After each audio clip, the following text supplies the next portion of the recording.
जय गुरुदेव।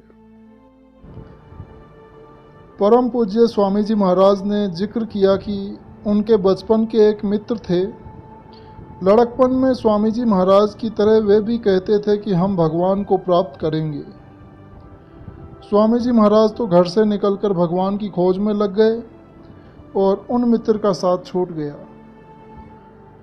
बहुत वर्षों के बाद एक बार एक नदी के किनारे जब परम पूज्य स्वामी जी महाराज गए तो वहाँ लोग नहा रहे थे और स्वामी जी महाराज भी नहा रहे थे। तो नहाते नहाते ही परम पूज्य स्वामी जी महाराज ने अपने उस बचपन के मित्र को देख लिया और उनको पहचान गए।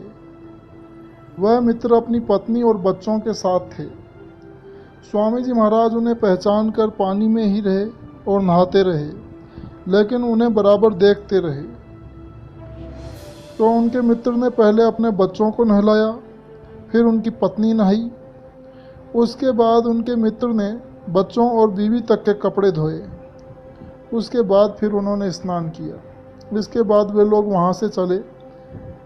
जब वे लोग चलने के लिए तैयार हो गए तो स्वामी जी महाराज पानी में से निकले और कपड़े बदलकर आगे आगे जा रहे अपने मित्र के पास पहुँचने लगे।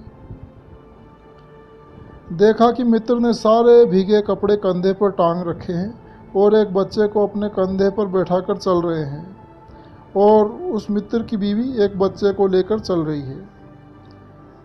तो स्वामी जी महाराज लपक कर जरा आगे बढ़े और अपने उस बचपन के मित्र को देखा, उससे पहचान हुई, नमस्कार, हालचाल हुआ।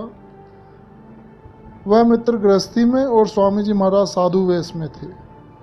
फिर स्वामी जी महाराज ने अपने मित्र से कहा कि तुमने तो कहा था कि हम भगवान को पाएंगे। यह सुनकर वह मित्र चुप रहे। फिर स्वामी जी महाराज ने उनकी पत्नी से कहा कि देवी जी, ये अपने कपड़े तो आप खुद कचार लिया करें। तो पत्नी ने पति की ओर इशारा करते हुए कहा कि महाराज जी, मैं कभी इनसे नहीं कहती, ये खुद ही ऐसा करते हैं। इस घटना को सुनाते हुए स्वामी जी महाराज ने कहा कि आज जीव माया का एकदम गुलाम हो गया है और उस गुलामी में अपने कर्तव्य को एकदम भूल गया है। मन 9 इंद्रियों के दरवाजे पर बैठकर विषयों का स्वाद लेता है और इंसान आज इंसानियत से गिरकर इंद्रियों के वश में काम, क्रोध, लोभ, मोह, अहंकार के वशीभूत होकर प्रति क्षण हाथ जोड़कर गुलामी करता है। यह घोर कलयुग है। बिना महात्माओं के पास गए इंसान उठ नहीं सकता। जय गुरुदेव।